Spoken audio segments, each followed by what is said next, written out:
सत्संग में पधारे हुए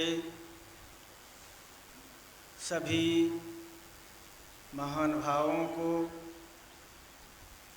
माता एवं बहनों को मेरा बारंबार नमन।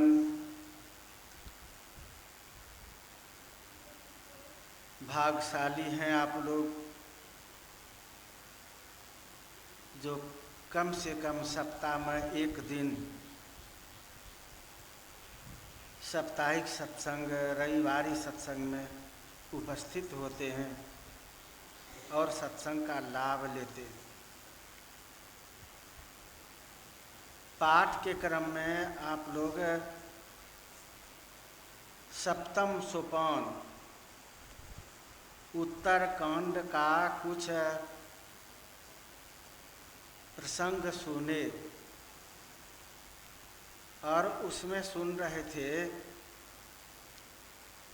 कि गुरु महान होता है, गुरु श्रेष्ठ होते हैं, गुरु दयालु होते हैं और गुरु से बढ़कर के कोई कृपा भी नहीं करते। चाहे अधम मानव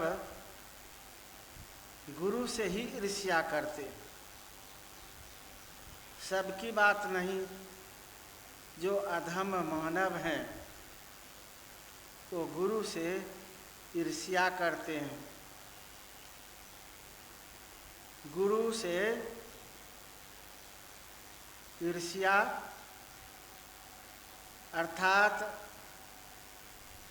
संत वाणी में है कि गुरु से श्रद्धा प्रेम बढ़ाना चाहिए, लेकिन बुद्धि जब खोटी होती है तो फिर गुरु से ही ईर्ष्या करने लग जाते। और जो गुरु से ईर्ष्या करते हैं तो उनका कहीं कोई उपाय भी नहीं। पद में सुने होंगे कि गुरु से लीजिए ज्ञान तो शिष्य दीजिए दान। ये गुरु और शिष्य की परंपरा है। गुरु और शिष्य की इस तरह की भक्ति है।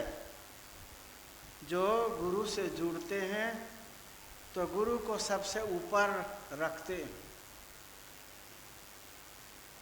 लेकिन जब बुद्धि मारी जाती है तब गुरु को ही पांव का धूल समझते। और इसी तरह का प्रसंग अभी पाठ के क्रम में सुने। लोग सोचता है कि बस जुड़ जाओ, दीक्षा ले लो, इतने भर नाता है, अब हमको किस में कमी है, किस बात में मैं कमी हूँ, इसलिए फिर चिढ़ने लग जाते। और सुन रहे थे अभी गुरु की बढ़ती या विकास देख करके अगर भीतर में ईर्ष्या हो, क्रोध उत्पन्न हो तो समझिए वो रसातल के तरफ ही जा रहे हैं। खुशी होनी चाहिए, प्रसन्नता हो बढ़ती देख करके, तब आप समझिए कि हमारा विकास हो रहा है, हम कल्याण के तरफ जा रहे हैं। अभी सुने कि ये शिव मंदिर में शिव जी के भक्त शिव नाम का जप कर रहा था, लेकिन जिससे ये दीक्षा लिया था, मंत्र लिया था, वही गुरु संजोग से उस शिव मंदिर में आ गए। तो इनको तो खुशी होनी चाहिए, तड़प हो जाना चाहिए कि जिस गुरु से हम जुड़े हैं, मंत्र लिए हैं, वो गुरु आ गए हैं मेरे करीब, मेरे निकट, तो कितनी खुशी होनी चाहिए। लेकिन कोई खुशी नहीं। माँ सेवरी का प्रसंग है। देखिए गुरु और भगवान में क्या अंतर है। गुरु नर के रूप में साक्षात हरि है, परमात्मा है, गोस्वामी तुलसीदास जी महाराज इस तरह से बताते। तो भेद गुरु में और भगवान में भेद नहीं समझना चाहिए। तो जब भगवान राम आ गए माँ सेवरी के निकट तो कितनी खुशी थी, प्रेम में पागल हो गई थी। कैसे भगवान राम को रिझावें, खुश करें, क्या खिलावें, कहाँ बैठावें, इतनी खुशी। और वही प्रेम के वशीभूत माँ सेवरी अपनी सुधि को बिसर गई और भगवान को ये फल बैर खट्टा वाला नहीं चला जाए, चीख करके देखो। वही चीखने के क्रम में बैर खा रही थी और वो तो प्रेम में पागल थी, भूल गई थी कौन जूठन और कौन बिना जूठन। वही जूठन बैर भगवान को देती है और भगवान तो अंतर्जामी, सब समझने वाले, ये प्रेम का खेल है। भगवान राम समझ गए और जानते हैं वो जूठन बैर भगवान खाए और बखान करते हैं स्वाद का। भगवान कृष्ण के संबंध में भी इसी तरह से वर्णन है। जब विधु रानी के यहाँ भगवान कृष्ण पहुँचे तो ग्रंथ में वर्णन है कि विधु रानी भी विह्वल हो गई प्रेम में और वो भी अपनी सुधि को बिसर गई। केला खिला रही है तो केला का तो लोग छिलका उतार करके देते हैं खाने के लिए, लेकिन जब अपनी सुधि नहीं है, इस तरह का प्रेम है, तो छिलका उतार करके फेंकती नहीं, छिलका ही भगवान कृष्ण को दे रही खाने। भगवान कृष्ण भी समझ रहे हैं ये भक्ति का प्रेम है जो कि अपनी सुधि को ये बिसर गई है, अपने संभाल में भी नहीं है, इतना इसमें प्रेम है। और भगवान कृष्ण केला का छिलका खा करके स्वाद का बखान करें कि ऐसा केला कभी नहीं खाया जो आज केला का स्वाद है, इस तरह का कभी स्वाद नहीं मिला। जब वो विधु रानी होश में आई तो क्या देखती है, केला का छिलका ही सब तो दे रही। तो देखिए ये प्रेम में लोग अपनी सुधि को भी बिसर जाते। इस तरह का प्रेम भक्त में होना चाहिए तो भगवान देर नहीं करते। शिष्य को गुरु के प्रति इस तरह का प्रेम हो जाए तो गुरु कृपा करने में देर नहीं करते। लेकिन अगर गुरु से ईर्ष्या होगा तो ये प्रेम में विह्वल कैसे कोई भक्त हो जाएंगे। अपने आप को ही बड़ा समझने लग जाए तब तो प्रेम का खेल समाप्त हो जाएगा। मन में होता है कि गुरु से तो बेसी हम ही हैं, हम ही बेसी जानते हैं, हम ही बेसी सत्संग करते हैं, हम ही बेसी ध्यान करते, तो गुरु कितना है। तो इस तरह से भी मन में बात होती है और ये नीचता का ही प्रतीक है। तो यहाँ अभी कागभूषुंडी जी का प्रसंग आप लोग सुन रहे थे। एक समय में, एक जीवन में ये गुरु से दीक्षा लेकर के और शिव मंदिर में शिव नाम का जप कर रहा था और उसी मंदिर में गुरु आ गए। तो ये मन में विचार किया कि गुरु तो मनुष्य हैं और कुछ आसार लोग ऐसा ही कहते हैं कि सत्संगी लोग मनुष्य का पूजा करते हैं, गुरु को मनुष्य मानते हैं। तो ये सत्संगी लोग मनुष्य का पूजा करता है, मानव का, हम लोग भगवान का करते हैं, ऐसा बोलते हैं। बहुत जगह हम लोग जाते हैं प्रचार प्रसार में तो कुछ लोग इस तरह से बोलते हैं।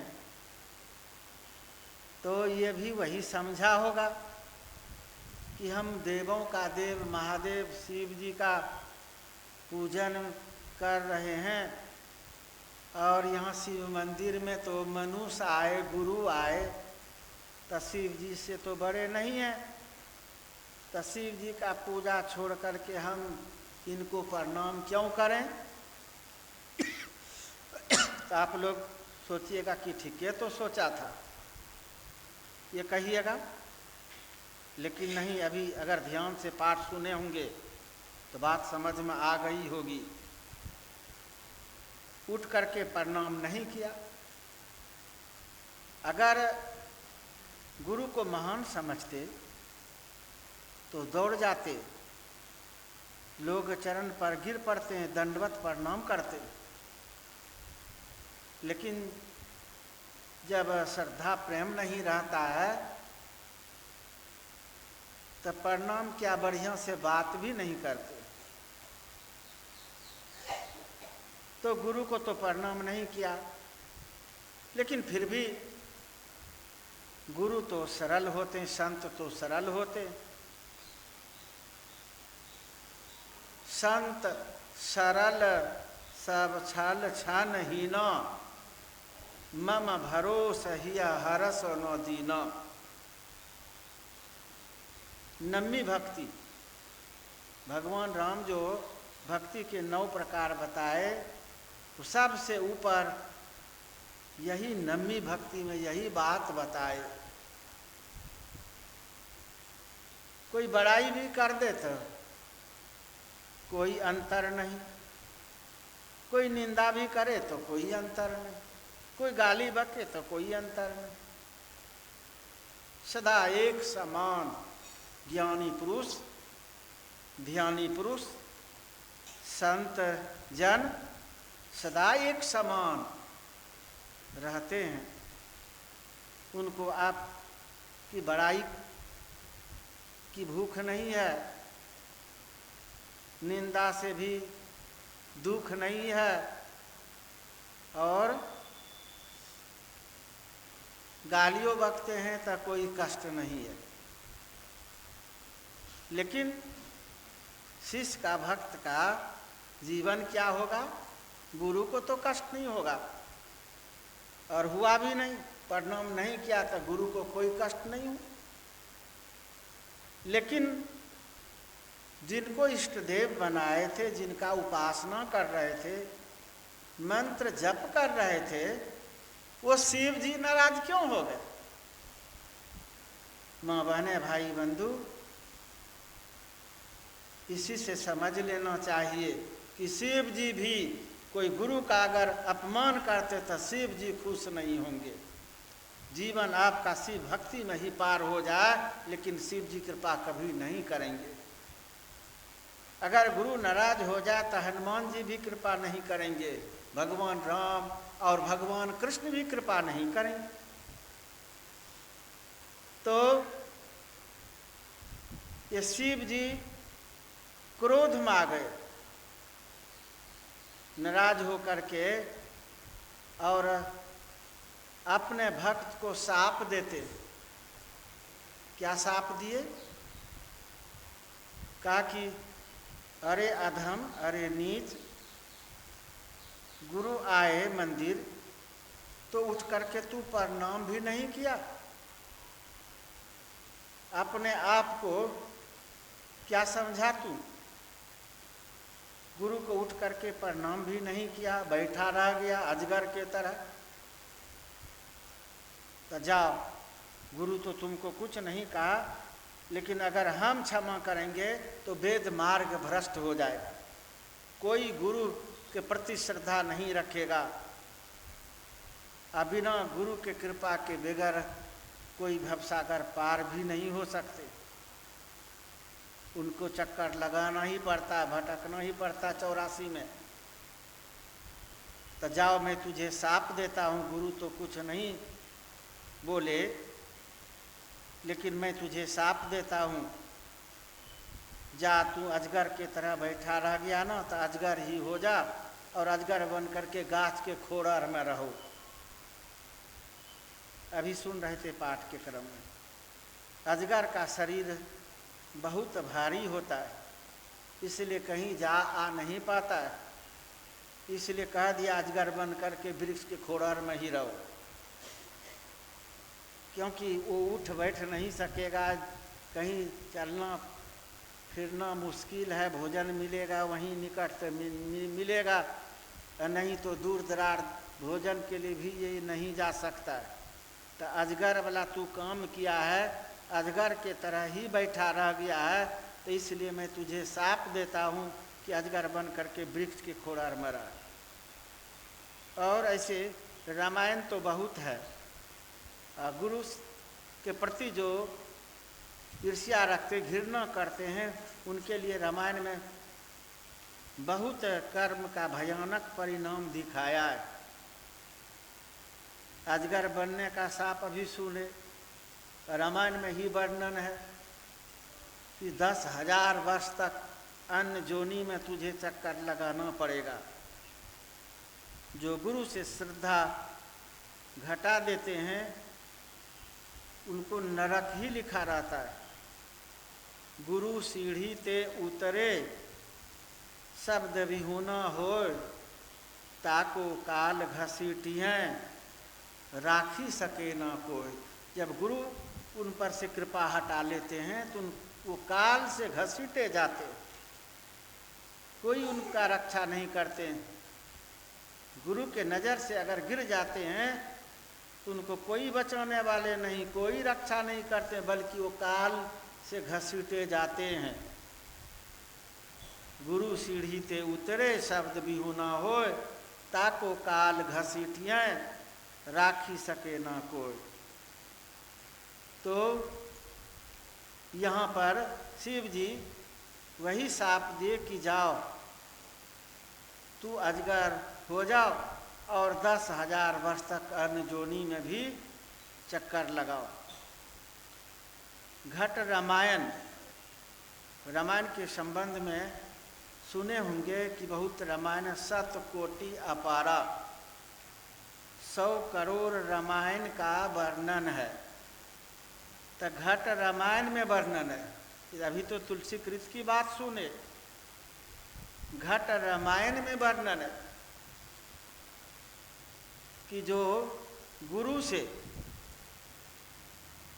जुड़े नहीं, प्रेम नहीं बढ़ाए, भक्ति युक्ति जान करके भक्ति किए नहीं, निगुड़ा बन करके असंपूर्ण जीवन एक पर एक अनुष्ठान किए, लेकिन फिर भी उनका कल्याण नहीं हुआ, अधोगति को प्राप्त किए।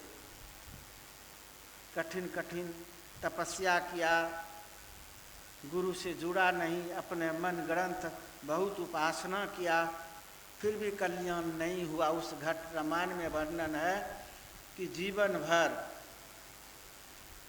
पीपल वृक्ष में जल चढ़ाया, गुरु से नहीं जुड़ा, ज्ञान नहीं हुआ, इसलिए जीवन भर पीपल वृक्ष में जल चढ़ाया। कोई जीवन भर तुलसी पौधा में जल चढ़ाया। भक्ति तो सब कोई मानते कि ये भी भक्ति है। पीपल में बहुत गुण है, तुलसी में बहुत गुण है, तो लोग कहते गुण का पूजा लोग करते हैं। पीपल हमें ऑक्सीजन देते हैं, ठंडी ठंडी हवा हम अनुभव करते हैं, तो इसलिए पीपल सुरक्षित रहे तो पीपल के वृक्ष में जल देना चाहिए, मरे नहीं। भाव तो कुछ और है।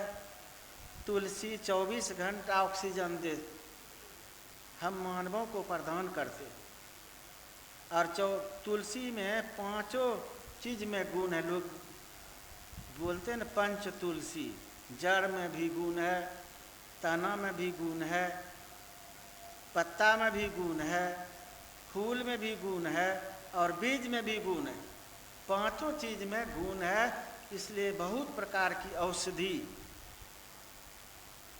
वैद्यराज इससे बहुत प्रकार की औषधि तैयार करते हैं, और हम मानव का हित होता है। एक तो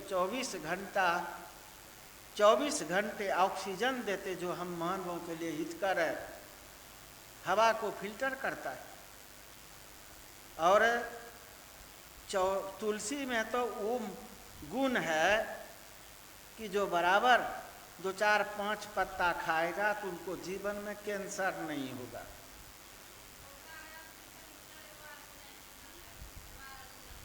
वो यही आप लोग सुनते हैं सत्संगियों हो करके, आसार लोग कहते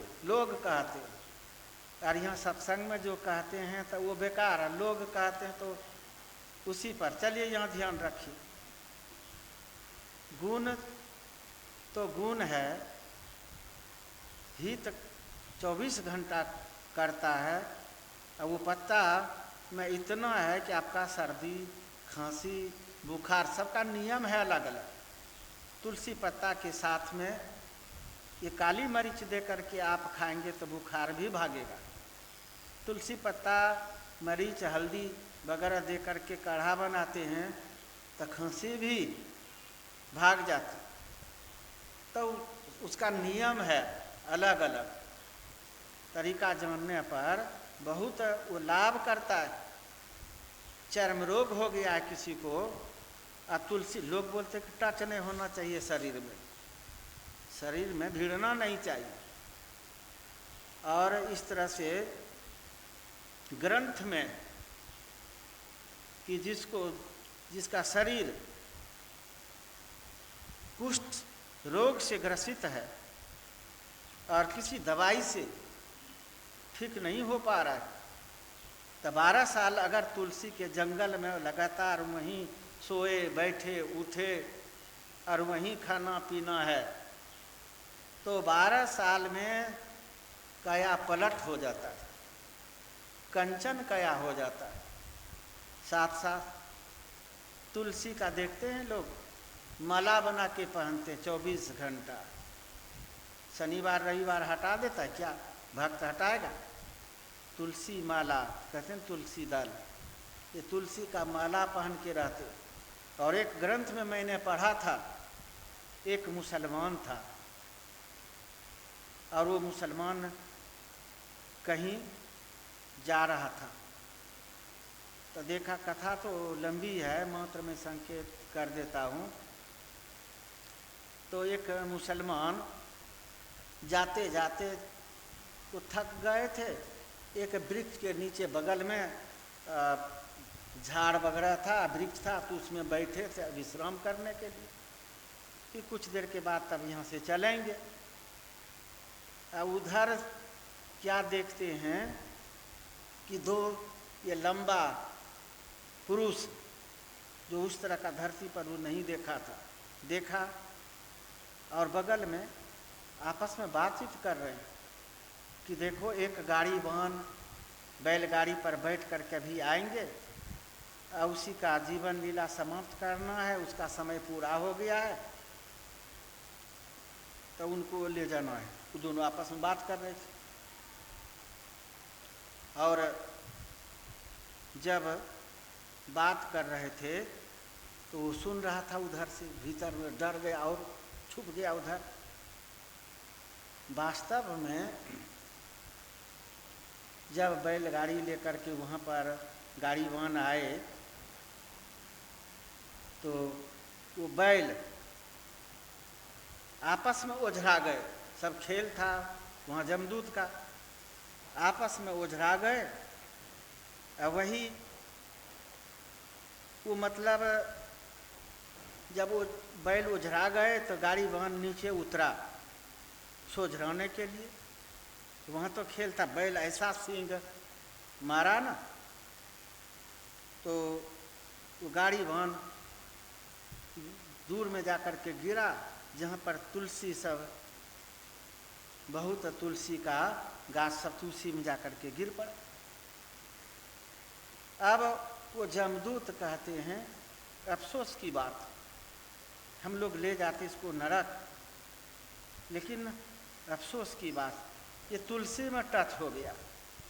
अब इस पर हम लोगों का अधिकार नहीं रहा, खाली चला गया। कहते अब इसको देवदूत ले जाएगा। तो देवदूत वहाँ पर आए और उनको स्वर्ग ले गए। तो ऐसा ग्रंथ में वर्णन था तुलसी की महिमा इस तरह का दिया था। कि तुलसी टच होने से भी वो नरक से बच गए। तो मुसलमान जो बगल में देख रहा था सब खेला और सुन रहा था, उस दिन से वो मुसलमान भी तुलसी का माला बना करके अपने गले में पहनने लगा और तुलसी का इतना सम्मान करने लगा। तो यहाँ भाव था कि मतलब हमरा कहने का ये भाव नहीं था कि स्वर्ग जाने के लिए तुलसी माला बना करके पहनिए। तुलसी का गुण हम बता रहे थे कि तुलसी में बहुत गुण है, इसीलिए तुलसी को लगाना चाहिए। हम लोग भी आश्रम में लगाते हैं कि हवा शुद्ध हवा देंगे, ऑक्सीजन देंगे, टच भी हो जाएगा तो बहुत प्रकार का चर्म रोग से बचेंगे आप। और जिनका शरीर गड़बड़ हो गया है तो काया पलट करता है और बहुत तरह से रोग से निदान देते हैं। इसीलिए औषधि में, ये आयुर्वेदिक में तुलसी का बहुत महत्व है। सो तुलसी हरा भरा रहे तो उसमें पानी डालना चाहिए। आप उसको भक्ति समझ करके भगवान की भक्ति भूल गए और उसी में जीवन पार करते हैं, यही भूल है। तुलसी रखना चाहिए। तुलसी को हरा भरा रखने के लिए उसमें कभी न कभी पानी नहीं दीजिएगा तो सूख जाएगा, मर जाएगा। तो हम लोग भी पानी दे देते हैं, पाइप से दे देते हैं। कभी आप लोग अगरबत्ती घुमाते हैं तो क्या क्या करते हैं, तो ऐसे पानी देंगे तो हरा भरा नहीं रहेगा। बात है कि बढ़िया पानी देना चाहिए। हम खाएंगे उसको, बहुत फायदा लेंगे उससे, तो स्वच्छ पानी देना, नाला का पानी तो नहीं दीजिएगा। इसीलिए पवित्र पानी देना चाहिए। यही महापुरुष लोग बताए, संत महापुरुष लोग बताएं, पूर्वज लोग बताएं। तो आप स्नान करने के बाद ढेका चढ़ा लेते हैं, तब एक लोटा जल देते हैं, इसको भक्ति मान लिए, जब हमारा उद्धार हो जाएगा। तो ये भाव नहीं है। और तुलसी का अब ये बात नहीं कि हम विरोध कर दिए, विरोध क्यों करेंगे, वो तो औषधि है, मानव का बहुत हित करता है, तो विरोध किस लिए। रखना चाहिए, सबको रखना चाहिए। बहुत लोग देखते हैं यहाँ आश्रम आते, नहीं मिलता नहीं कहीं पत्ता तुलसी का, जरूरत रहता कोई बता देता तो खोजते खोजते आते, बहुत लोग ले जाते यहाँ से। हम लोग नहीं रखते, लेकिन बात है हम लोगों का भाव अलग है। श्रद्धा प्रेम हम लोगों को भी है कि ये गाछ रहे यहाँ सदा रहे, लोगों का हित करता रहे। लेकिन आप लोग दूसरे भाव से मानते। तो चलिए, तो सबका अपना अपना गुण है, लेकिन गुरु से नहीं जुड़े, अब भगवान की भक्ति नहीं किए, ध्यान सत्संग नहीं किए, निगुड़ा बन करके जीवन पार किए। 100 घट रामायण में इस तरह का वर्णन है कि जीवन भर पीपल वृक्ष में जल चढ़ाया, जीवन भर तुलसी पौधा में जल चढ़ाया, जीवन भर एकादशी व्रत किया। एकादशी व्रत क्यों करते हैं इसका भी पता नहीं आप लोगों को। जब मेरी माँ अब तब कर रही थी आश्रम में, आप लोगों को पता होगा, तो वो दक्षिण में एक बहन की शादी हुई है देवघर के आसपास में। तो अंतिम अवस्था में 5 बहन है, तो हम 5 को खबर दिए थे कि सेवा कर लो। माँ का सेवा तो कोई बेटी ही बढ़िया कर पाएगी, पुरुष का सेवा हम लोग बढ़िया से कर लेते हैं, लेकिन माँ है तो माँ जो बहन सब है सबको खबर दिए कि डेढ़िया से सब कोई करो सेवा। तो सब कई बहन यहाँ आ गई थी, और वो भी आई थी वहाँ से। अब विलम्ब हो रहा था, शरीर नहीं छोड़ रही थी, अब तब कर रही थी, खाना पीना भी छोड़ दी थी कई दिन से, 10-12 दिन से। तो वो बहन आई हमको कहने के लिए, यहाँ रूम में पूछने के लिए कि माँ को बहुत कष्ट है, और वहाँ घर में भी सब घबरा रहे, हमको फ़ोन पर फ़ोन करते। तो एक एकादशी दे दिया, एक एकादशी दे दिया। लोगों के मन में ये बात बैठी है कि एकादशी बहुत ये मतलब काम कर जाता है। तो हमको हंसी आई कि ये लोग यही समझ लिए कि एक एकादशी देंगे तो कष्ट इनका दूर हो जाएगा, शरीर का आसानी से त्याग कर देगी। तो मैंने कहा कि एकादशी से क्या होगा, एक एकादशी किया 10-20 ठो दे दो। वो हर एकादशी करती हूँ बहन, 2-4-5 सप्ताह में तो 2-4 दिन पढ़बे करती है, सोमवारी व्रत, मंगलवारी, एकादशी। और देखिएगा ना तो सूख करके संठी हो गई। पत्थरे पहाड़ पूजने में जीवन पार है। दक्षिण वाली बहन है ना, उधर जैसा प्रचलन है उस तरह का सीख लिया। तो हमको बोलने के लिए आई तो मैंने कहा कि देन दो, 2-4-5 ठो 10-12 ठो दे दो। देखते हैं एकादशी में विशेष शक्ति है कि माँ सत्संग में जुड़ी है, सत्संग ध्यान भजन करती थी। एकादशी से क्या होने वाला, दो पूछ कर जा छो दे दो के, हाँ जाओ। एकादशी क्या उधर और बहन थी, उन कुछ बहन तो यहाँ भी बैठी है, सब थी उस समय। जा कर के वो क्या की, एकादशी दी, कैसे दी नहीं दी हमको क्या पता। फिर 10-12 दिन माँ उसी अवस्था में। तब हम लोग विचार किए कि अब माँ को बहुत कष्ट है, खाती पीती भी नहीं, चलो सत्संग करेंगे। तो सबको लेकर के गए। वहाँ झोपड़ी था उस जगह, आप लोगों को पता होगा, वहीं रहती थी माँ। हारमोनियम नाल सब कुछ लेकर के गए। बहुत कष्ट में थी माँ, लेकिन चलो सत्संग करें। सत्संग तो यहाँ रोज होता है, लेकिन माँ के नाम से उसी जगह माँ के निकट जाके सत्संग करेंगे, चलो। बहन सब भी थी वहीं पर। बिछवाए हम लोग बैठे, स्तुति किए। बहन से कह दिया कि कान में बोलो जोर जोर से कि स्तुति करेंगे, सत्संग करेंगे। तो सुन ली। कई दिन से बातचीत नहीं करती थी, पहचानती नहीं थी किसी को। जोर से जो कान में बोलती है तो आवाज़ गई।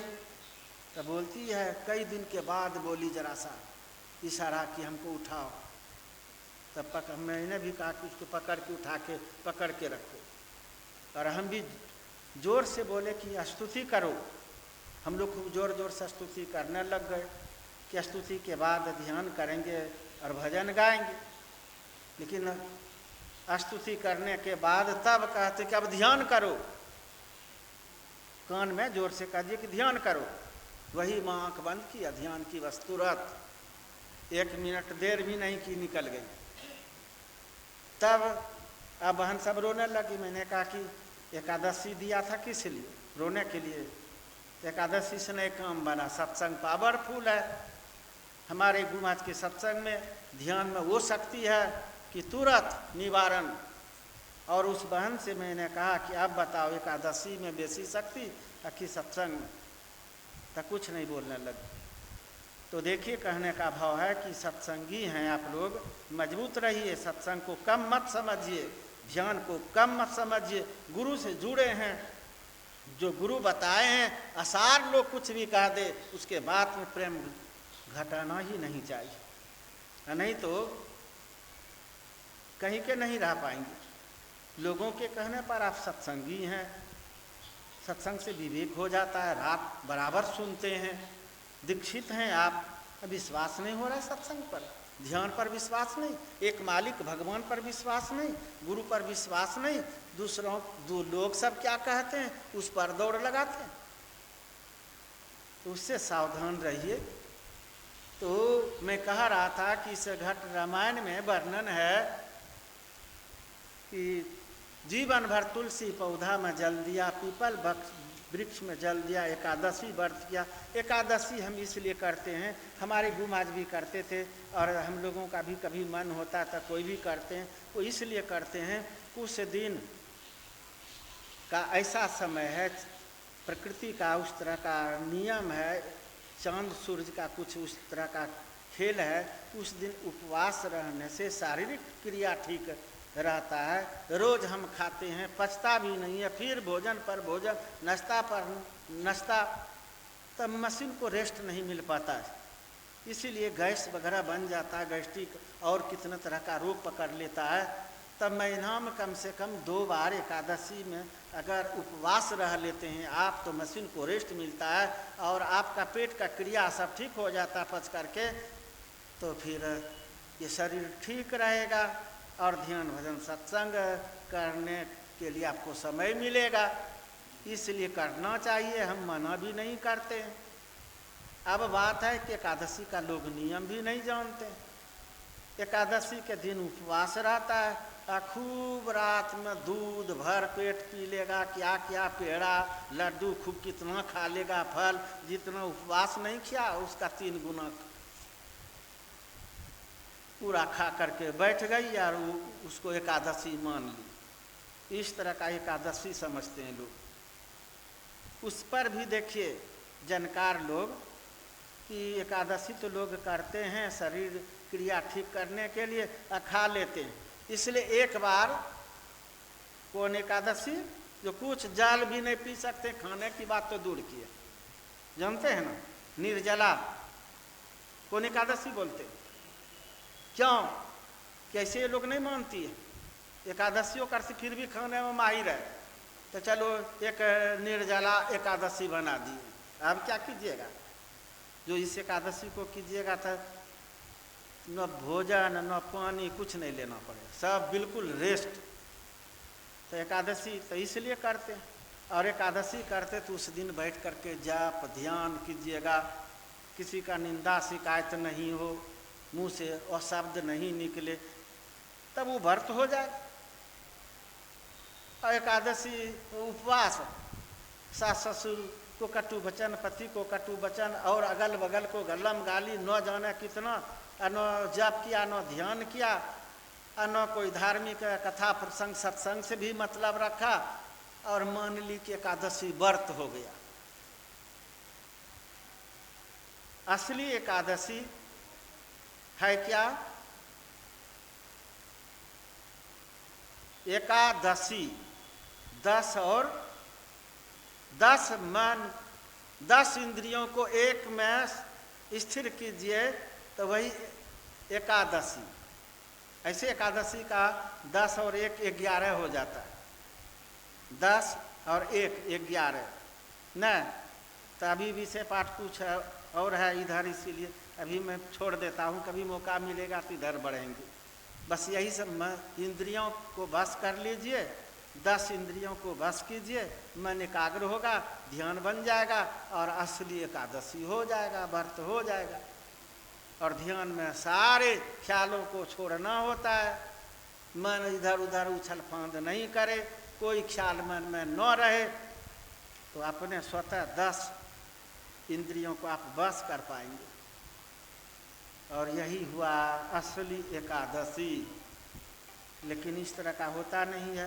तो वहाँ वर्णन है कि पीपल वृक्ष में जल चढ़ाते चढ़ाते, तुलसी पौधा में भी जल चढ़ाते चढ़ाते, एकादशी व्रत करते करते, शिवलिंग पर जल चढ़ाते चढ़ाते किसी का कल्याण नहीं हुआ। क्या हुआ?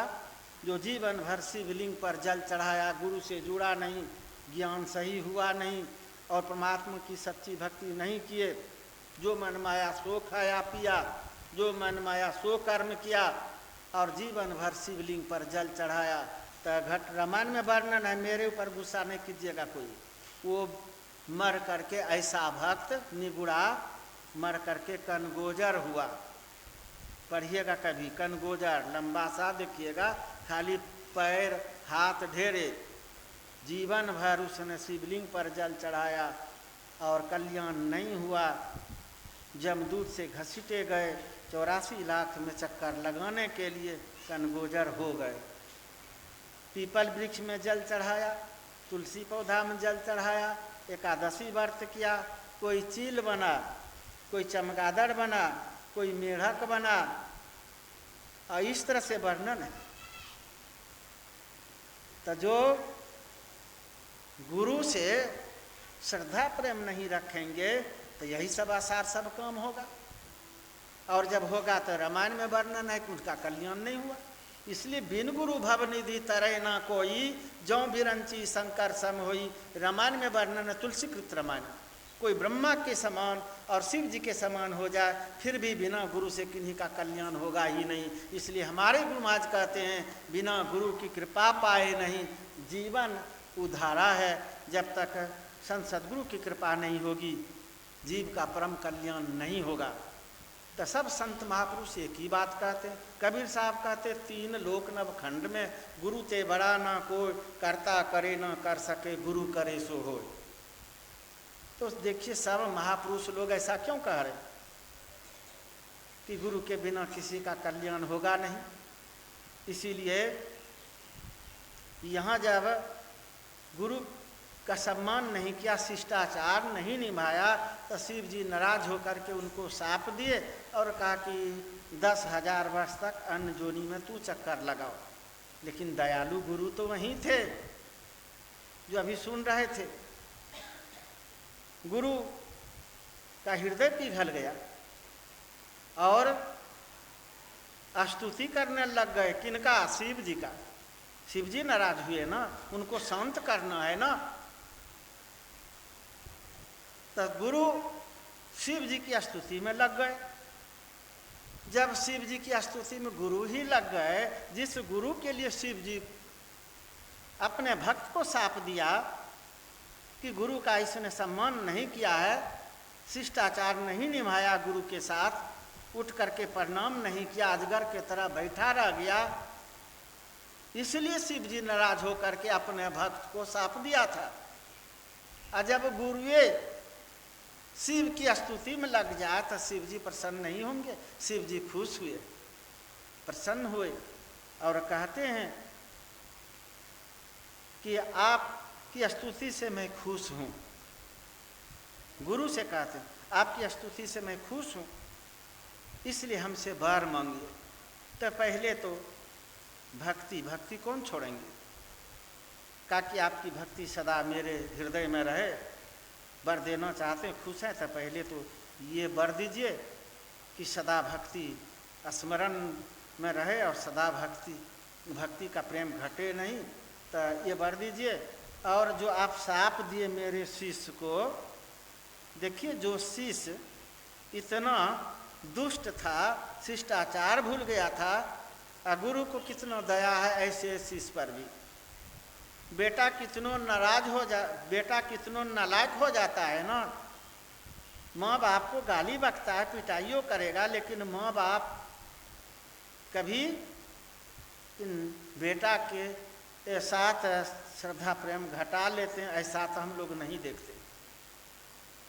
बेटा नालायक हो सकता है, लेकिन माँ बाप कभी नालायक नहीं होते हैं, पुत्र के साथ ऐसा नहीं करते। हम तो बोलते हैं, आप लोग कई बार सुने हैं कि बेटा किसी का कुरूप ही हो देखने में, बेटा नंगड़ा हो, सूरदास हो, और दूसरे का बेटा सुंदर हो, बढ़िया हो, ज्ञानी हो, पढ़ा लिखा हो, देखने में भी सुंदर हो, तो कौन ऐसा बाप होगा जो अपनी संपत्ति वो बढ़िया वाला लोग के बेटा को देगा? अपना बेटा देखने में खराबे लगता है, सूरदासे है, नंगड़ा है, अपना संपत्ति किसको देगा? जो अपना बेटा न। तो वही बात है यहाँ, गुरु तो गुरु हैं, शिष्य बनाए थे, शिष्य नालायक निकल गया, लेकिन गुरु कैसे अपना धर्म छोड़ देंगे? सो गुरु का हृदय पिघल आया और स्तुति किए, शिव जी खुश हुए। जब वर कहते मांगो तो कहा कि जो हम मेरे शिष्य को वर दिए हैं, ये शाप दिए हैं मेरे शिष्य को, उसको वापस लीजिए, कम कर दीजिए, घटा दीजिए, और उनमें भी सदा भक्ति रहे। इस तरह से भी सुन रहे थे पाठ के क्रम में। तो कितने दयालु होते हैं गुरु, जो गुरु के साथ शिष्य अन्याय भी करते फिर भी गुरु का ये धर्म है शिष्य के प्रति, वो अन्याय नहीं करते। और पाठ के क्रम में तो बहुत भाव सुने हैं कि गुरु महान होते हैं, गुरु की बड़ी कृपा होती है, जो भक्त भवसागर पार हो जाते हैं, शिष्य का कल्याण हो जाता। गुरु का जब हृदय पिघल जाता है तो संकट भी हरण कर लेते। आप लोग कथा सुने होंगे कभी, एक लघु कथा सुनाते हैं, तब समाप्त करेंगे, घबराइए नहीं। बाबा जयमल सिंह का नाम आप लोग सुने होंगे। गुरु किस तरह से होते हैं, संत लोग कैसे होते हैं, इसलिए सत्संग में संत महापुरुषों की जीवनी, गुरु की जीवनी सुनाया जाता है ताकि आपका प्रेम बढ़े और भक्ति घटे नहीं। तो बाबा जयमल सिंह बहुत अच्छे संत थे। उनसे प्रोग्राम लिए थे मोतीलाल दर्जी। 1 महीना का प्रोग्राम वो लिए थे कि जगह जगह पर सत्संग करवाएंगे। अभी सत्संग प्रचार बहुत कम हो पाया है, लोगों को सत्संग का ज्ञान नहीं हो पाया है, तो अपना कल्याण कैसे करेंगे जब तक संत महापुरुष नहीं आएंगे, सत्संग नहीं होगा, तो लोगों को ज्ञान नहीं होगा, अपना कल्याण नहीं कर पाएंगे। तो 1 महीना का प्रोग्राम लिए थे। 1 महीना का प्रोग्राम लिए थे और वही व्यवस्था में मोतीलाल दर्जी लगे हुए थे। तो प्रचार प्रसार करते थे, कुछ व्यवस्था, कुछ खर्च भी होता है, तो कुछ सहयोग भी ले रहे थे। इसी क्रम में उस इलाके का एक सबसे अमीर व्यक्ति जिसका नाम था हुकुम सिंह, उनसे बातचीत हुई और गुरु की महिमा सुनाए, सत्संग की महिमा बताए। तो हुकुम सिंह बहुत प्रभावित हो गए कि ऐसे होते हैं संत, ऐसे होते हैं गुरु, तब तो हम भी अब गुरु से अलग नहीं रहेंगे, हम भी जुड़ेंगे, हम भी सत्संगी बनेंगे। जब गुरु महाराज आ जाएंगे बाबा जयमल सिंह, तो सबसे पहले हमको दीक्षा दिलवा देना, तो हम भी 1 महीना का लाभ ले लेंगे। जब हम पहले समझ जाएंगे, दीक्षा ले लेंगे, तो महत्व समझेंगे, तो हम भी 1 महीना का लाभ उठाएंगे। तो जैसे गुरु महाराज आएंगे ना, तो हमको पहले दीक्षा दिलवा देना। तो मोतीलाल दर्जी बहुत खुश हुए। इस तरह के धनी व्यक्ति इलाके में सबसे बड़ा धनी है, अगर ये सत्संगी हो जाएंगे तो सत्संग जो करवाएंगे तो ये बहुत हमको सहयोग करेंगे, बहुत बल मिलेगा हमको। कौन नहीं चाहेगा कि कोई राजा महाराजा सत्संगी हो जाए। सत्संगी लोगों को भी खुशी होगी कि देखिए राजा सत्संगी हो गए। तो ये धनी व्यक्ति थे, ये सत्संगी बन जाएगा। तब मोतीलाल दर्जी मन में विचार कर रहा है कि बहुत बल मिलेगा, ये बहुत सहयोग करेगा सत्संग करवाने में। तो उनको बहुत खुशी हुई, कहा कि ठीक है, पहले आपको दीक्षा ही दिलवा देंगे। आ गए बाबा जयमल सिंह, समय हो गया था आने का, आ गए। अभी तो टमटम वाले अभी हइये हैं, सामान सब नीचे उतार करके चौकी पर रख पाए थे। तुरंत ही अपने आप को रोक नहीं पाए, कहते हैं कि महाराज इस इलाके के बहुत धनी व्यक्ति हैं, अमीर व्यक्ति हैं, जिसका नाम है हुकुम सिंह, और आप से वो प्रभावित हो गए हैं, सत्संग से प्रभावित हो गए हैं, वो दीक्षा लेना चाहते हैं, महाराज पहले उनको दीक्षा दे दीजिए। गुरु मन में विचार किए, बाबा जयमल सिंह कैसा शिष्य है, अभी हम आए हैं, कितना दूर से, कहाँ से आए हैं।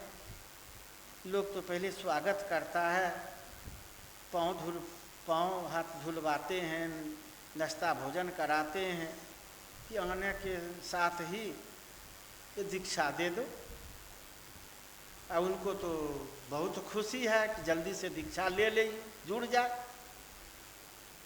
गुरु मन में विचार किए कि इतना ये शीघ्र आखिर बात क्या है, ताकि इसको दीक्षा हम नहीं देंगे। जब बोल दिए दीक्षा, नहीं हुजूर पैर पकड़, नहीं हुजूर दे दीजिए, बहुत बल मिलेगा, बहुत सहयोग करेगा, ये बड़ा आग्रह कर लिया, हट कर लिया। तो गुरु मने मन ध्यान करके देख लिए कितना ये हट कर रहा है, और उनको हम शिष्य बना लेंगे, दीक्षा दे देंगे उनसे, तो ये मतलब निभेगा नहीं। बहुत पाप पूर्व जन्म किया है, पाप का भंडार है, और उसको दीक्षा देंगे, ध्यान भजन होगा नहीं, करेगा नहीं, नरक चला जाएगा, तब बदनामी होगी मेरी। इसीलिए कह रहा कि नहीं देंगे जी इसको, नहीं हुजूर दे दीजिए। बोल दिया कि नहीं देंगे, नहीं महाराज दे दीजिए। कहा कि दीक्षा देंगे तो 1 महीना का सत्संग नहीं होगा। झट से कह दिया कि महाराज नहीं होगा तो नहीं होगा, 1 महीना का उजड़ जाए वो सही, लेकिन दीक्षा दे दीजिए। आश्रम में ही जाके सत्संग तब सुन लेंगे। कहा कि तब हमारा सामान पहले टमटम पर रखो। सामान टमटम पर रखवा लिया, अब खाएगा और पिएगा।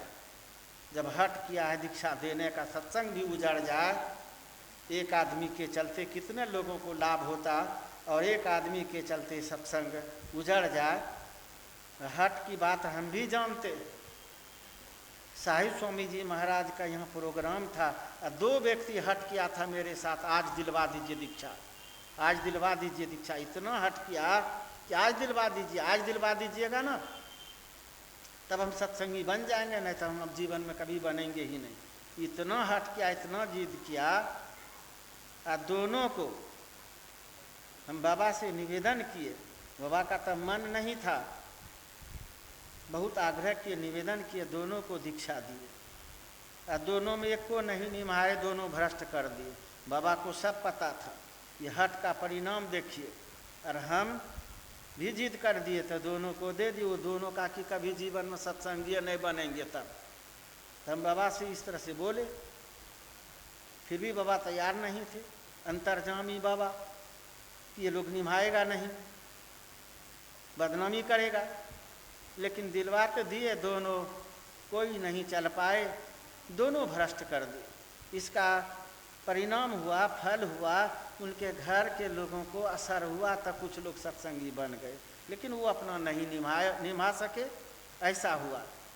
और एक आदमी जब हमको दीक्षा देने का आदेश मिल गया था, भीड़ में जब घोषणा करवा दिए सबके भीड़ में, एक आदमी यहीं का सबसे पहले आए कि हमको दीक्षा दीजिए पहले 1 नंबर में। हम बोले कि आदेश अभी दिए हैं, हम सोचेंगे अभी दीक्षा देंगे कि नहीं देंगे, अभी हम कैसे देंगे। तो नए आदेश आपको हो गया, सब कोई सुने, हम भी सुने, तो आपको फर्स्ट में 1 नंबर पर हमको देना पड़ेगा। हम बोले कि नहीं देंगे, अभी हम सोचेंगे, समझेंगे, विचार करेंगे, दीक्षा देंगे कि नहीं देंगे अभी। बाबा हमको समझाए थे तो हम तो जानते ही थे, उतना ही हट किया था। बोले कि ठीक है, जब हम शुरू करेंगे तो पहले आपको बुला के दे देंगे। हमारा भी देने का मन नहीं था, कुछ आभास हो ही जाता है, गुरु महाराज आभास कर देते। तो मतलब बोले कि जब देंगे, इतना हट किया वो कि नहीं दीजिएगा ना तो हम दूसरे मत में लेंगे। बोले कि चलिए बाबा से दिलवा दो, नहीं आपसे लेंगे, और 1 नंबर में हमारा नाम होना चाहिए, नहीं तो हम दूसरे मत में लेंगे, दूसरे मत में चले जाएंगे। मेरे मन में भी हुआ कहीं कहाँ भटक जाएगा, नहीं भटक जाएगा। सब कोई अपना अपना मत बढ़िया बताता, न ध्यान करता है। गुरु जेल भोगता है, चेला का ये खेल होता है कि हमरे गुरु बढ़िया है, हमरे गुरु बढ़िया है, ऐसा बोलता है। तो हम सोचे कि भटक जाएंगे। बोले कि ठीक है, जब देंगे तो आपको बुला के दे देंगे, जब हम शुरू कर देंगे तो आपको पहले दे के तब दूसरे, ये वचन देते हैं आपको। तब वो अस्थिर रहा था। और जब शुरुआत किए तो पहले 1 नंबर में उसको दिए थे, लेकिन निभाए कहाँ, भ्रष्ट कर दिए। गुरु महाराज का आशीर्वाद हुआ, उनके घर पर भी कुछ लोग सत्संगी हो गए, लेकिन वो भ्रष्ट कर दिए। तो जिद करके, हट करके कोई जो आगे बढ़ते हैं तो वो तो रह नहीं पाते। इसीलिए कहते समझ बूझ करके संत मत के सत्संग को बढ़िया से समझ बूझ करके जो जुड़ते हैं, तब वो रह पाते स्थिर। नहीं तो हट करने पर कहाँ देखे कोई रह पाए। भलो असर हो जाता है, बीज चला जाता है घर में, तो किसी न किसी के ऊपर असर हो जाता है, और कोई न कोई सत्संगी सत्संग को निभाते हैं, ये देखने में बात आती है। लेकिन वो अपना भ्रष्ट ही कर देते। तो कहने का भाव था कि कहा कि हमारा सामान टमटम पर रखो। जब हट कर दिया मोतीलाल दर्जी कि हुकुम सिंह को दीक्षा दे ही दीजिए, तो कहा कि हमारा सामान रख दो। तो सामानों ले जाके रख दिए। कहा कि बुलाओ हुकुम सिंह को, कहाँ है। दीक्षा दिए, गुरु महाराज चलते बने। 1 मिनट भी विलम्ब नहीं किए, न पानी पिए न कुछ खाए, एक दाना अन्न भी नहीं खाए। वहाँ का चल दिए। जा रहे थे ट्रेन पर, एक नया नया सत्संगी बना था, बड़ा श्रद्धालु था, श्रद्धा प्रेम से बना था, गुरु की सच्ची भक्ति थी उनमें, और वो शिष्य बना था। वो सर्विस करता था मिलिट्री विभाग में, जिनका नाम था सावन सिंह। उनसे मुलाकात हो गई। गुरु को प्रणाम करते, कहते महाराज कहाँ से लौट रहे हैं। कहा कि देखो 1 महीना का प्रोग्राम था, मोतीलाल दर्जी लिया था, अब उजड़ गया, अब नहीं होगा, हम आश्रम लौट के जा रहे हैं। तो सुनो, तू जो रविवार को बराबर आते हो आश्रम, इस रविवार को तू नहीं आना। सावन सिंह को मना कर दी कि नहीं आना। सावन सिंह समझ नहीं पाए कि क्यों हमको मना किए। एक तो 1 महीना का उजड़ गया सत्संग, उधर होता था, पता चलता था, हम भी उधर जाते, लाभ लेते। अब 1 महीना का सत्संग भी उजड़ गया, और रविवार में आश्रम जाते थे, तो हमको गुरु महाराज मना कर दिए कि इस रविवार को नहीं आना। बात क्या है पता नहीं, उनको समझ में बात नहीं आई। मैंने मन विचार करने लगा कि हो सकता है कि मेरी पत्नी गुरु महाराज से शिकायत की होगी कि हम 6 दिन तो ड्यूटी पर रहते हैं, रविवार को छुट्टी में घर आते हैं, तो आश्रम चले जाते हैं, घर का काम नहीं देख पाते। हो सकता है कि पत्नी शिकायत की होगी। मन में बात हुई, लेकिन पत्नी शिकायत नहीं की थी। गुरु अंतर्जामी, सो इनको मना किया था। साधारण लोग क्या समझेगा। तो जब मना किया है तो उस रविवार में वो नहीं गए। दूसरे रविवार में जब सावन सिंह आश्रम जाते हैं, क्या देखते हैं, गुरु महाराज खाट पर हैं, बहुत कमजोर पड़े। अब सब लोग आश्रमवासी ये मतलब उदास भाव से बोल रहे हैं कि गुरु महाराज तो ये अगला रविवार ही शरीर छोड़ देते। इतना बीमार हो गए थे, इतना बीमार हो गए थे कि अब तब कर रहे थे, शरीर छोड़ने को हो गया था। हम लोग जब हाथ पांव छूते थे तो हाथ जलता था, इतना तेज बुखार हो गया था। डॉक्टर वैद्य भी परेशान, ये बस की बात नहीं थी। हम लोग तो सब रो रहे थे आश्रमवासी, लेकिन फिर गुरु महाराज हम लोगों को समझाए कि रो मत, अभी हम शरीर नहीं छोड़ रहे हैं। ये क्रम 12 दिन तक चलेगा। ये क्रम 7 दिन तक चलेगा। 7 दिन तक ये क्रम चलेगा। 7 दिन के बाद हम ठीक हो जाएंगे। अभी शरीर नहीं छोड़ रहे हैं, तुम लोग रो मत।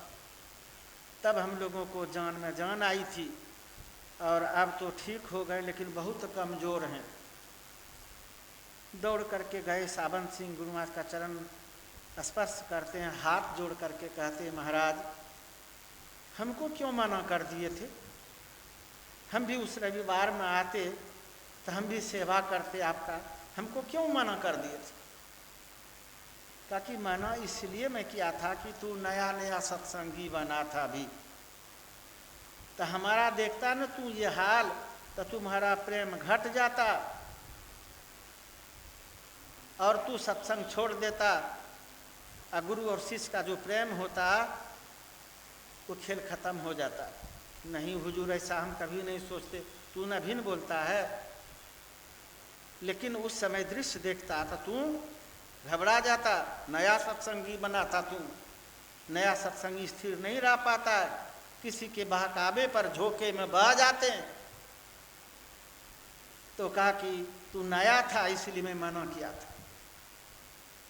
तब कहा कि महाराज अब तो जो बात हो गई तो हो गई, ये बताइए कि आपको उतना तेज बुखार सा 7 दिन क्यों रहा? कहा कि ये नहीं बताएंगे। नहीं महाराज हमको बता दीजिए। कोई नहीं, सबको हटा देते, हमको बता दीजिए। नहीं बताएंगे जी। ये भी हट कर दिया। एक तो वहाँ वो मोतीलाल दर्जी हट किया, अब यहाँ ये सावन सिंह हट्ठी, हमको बता दीजिए। कान की नहीं बताएंगे। नहीं महाराज हमको बता दीजिए, हम किसी से नहीं कहेंगे। काकी शर्त करता है? हाँ महाराज हम शर्त करते, किसी से नहीं कहेंगे। जब तक आप शरीर में रहेंगे ना तो हम किसी से नहीं बताएंगे। जब आप संसार से विदा हो जाएंगे तब बाद में हम इस घटना को कहेंगे। काकी बाद में तू कुछ करना, लेकिन जब तक हम शरीर में रहेंगे तू नहीं बोलेगा किसी से। शर्त करो। शर्त किया, तब बताए उनको कि क्यों 7 दिन का तेज बुखार था। अब जब गुरु महाराज का शरीर छूट गया, वो जो गुरु उनको बताए थे कि क्यों 7 दिन का बुखार था, तो इतना गुरु के प्रति और श्रद्धा ये बढ़ गई कि मत पूछे। इतना ध्यान भजन करने लगा सावन सिंह, सबसे आगे बढ़ गए। जब प्रेम बढ़ जाता, विश्वास हो जाता है, तब भक्ति भी विशेष होती है। सबसे ये आगे हो गए। अब कोई कुछ बके आश्रम वाला या बाहरी वाला, उससे मतलब नहीं। इतना ध्यान करने लग गए, इतना ध्यान करने लग गए कि सबसे आगे बढ़ गए। और जब बाबा जयमल सिंह शरीर का त्याग किए तो ध्यान में इतना ही आगे थे सावन सिंह, इन्हीं को गुरु गद्दी का अधिकारी बनाए सब कोई। जब गुरु गद्दी के अधिकारी हो गए, सबका हेड हो गए, एक दिन सत्संग प्रवचन के क्रम में वो सावन सिंह कह रहे, सुनो जी सुनो। एक समय गुरु महाराज को, बाबा जयमल सिंह को इतना तेज बुखार जो लगातार 7 दिन रह गया था, इसका कारण जान लो। कोई नहीं जाना था उस समय। बहुत पूछने का प्रयास किए थे तो किसी को नहीं बताए थे, एक सावन सिंह को ही बताए थे। ताकि क्यों हुआ था आज जान लो इस घटना को। सबका ध्यान उधर चला गया, सब कान लगा के सुन रहे हैं। कहते सुनो जी, हुकुम सिंह को गुरु महाराज इसलिए दीक्षा नहीं दे रहे थे, उनका जन्म जन्म का इतना पाप था कि 12 जन्म तक उनको गर्म तवा पर तपाता और कर्म दंड भोगवाता, भगवान के तरफ से दंड मिलता उनको।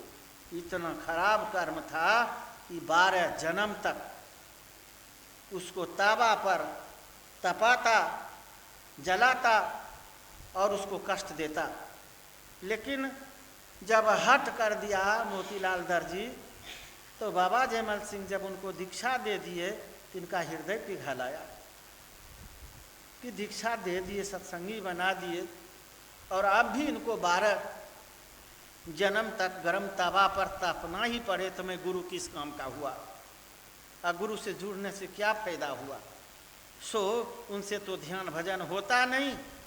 उनके कर्म का फल अपने ऊपर गुरु लेकर के 7 दिन में ये भोग लिया। 1 सप्ताह के अंदर उनके कर्म का फल अपने ऊपर लेकर के ये भोग लिए। इसीलिए गुरु जी को उतना तेज बुखार था। तो गुरु क्या करते हैं शिष्य के प्रति? जब हम लोग संत महापुरुषों की जीवनी पढ़ते तो बात समझ में आती है।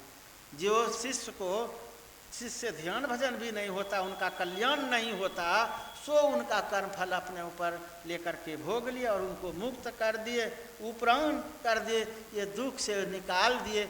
इसलिए हमारे गुरु महाराज की वाणी में आप देखेंगे पदावली में एक से एक पद में कि गुरु तुरंत उद्धार कर देते हैं, निहाल कर दे। गुरु का हृदय पिघल जाए तो तुरंत काम बन सकता है, और नहीं तो गुरु के बताए मार्ग पर आप चलते रहें, योग साधना सत्संग करते रहें, गुरु से विश्वास कभी घटाएं नहीं, आप भी एक न एक दिन भवसागर से पार चले जाएंगे। गुरु की तो कृपा है ही, शिष्य बना दिए। शिष्य नहीं बनाते सबको, और जब शिष्य बना दिए हम लोगों को, दीक्षा दे दिए, तो कृपा नहीं हुई है इनकी? मीराबाई को नाम दान मिल गया तो इतनी खुशी थी, नाच रही थी खुशी के मारे। पायो जी मैंने नाम रतन धन पायो, चोर न लेवे खर्चो न होवे, दिन दिन बढ़त सबायो। पायो जी मैंने नाम रतन धन पायो। क्या खुशी थी मीराबाई को जब गुरु दीक्षा दे दिए थे, नाम दान किए थे। और हम लोगों को कोई खुशी नहीं। इसलिए विश्वास घटाइए नहीं, विश्वास में कमी मत कीजिए। गुरु पर इतना श्रद्धा रखिए, विश्वास रखिए, ताकि आपका जप ध्यान सदा एक समान होता रहे। प्रेम घटाएंगे, ध्यान भजन कमेगा, भक्ति कम हो जाएगी और कल्याण नहीं होगा। इसीलिए प्रेम नहीं घटे, सत्संग बराबर सुनते रहना चाहिए, बराबर आना चाहिए और ध्यान भजन नहीं छोड़ना चाहिए। कहने के लिए बहुत बातें हैं, मैं अभी आप लोगों की सेवा में यही कहा।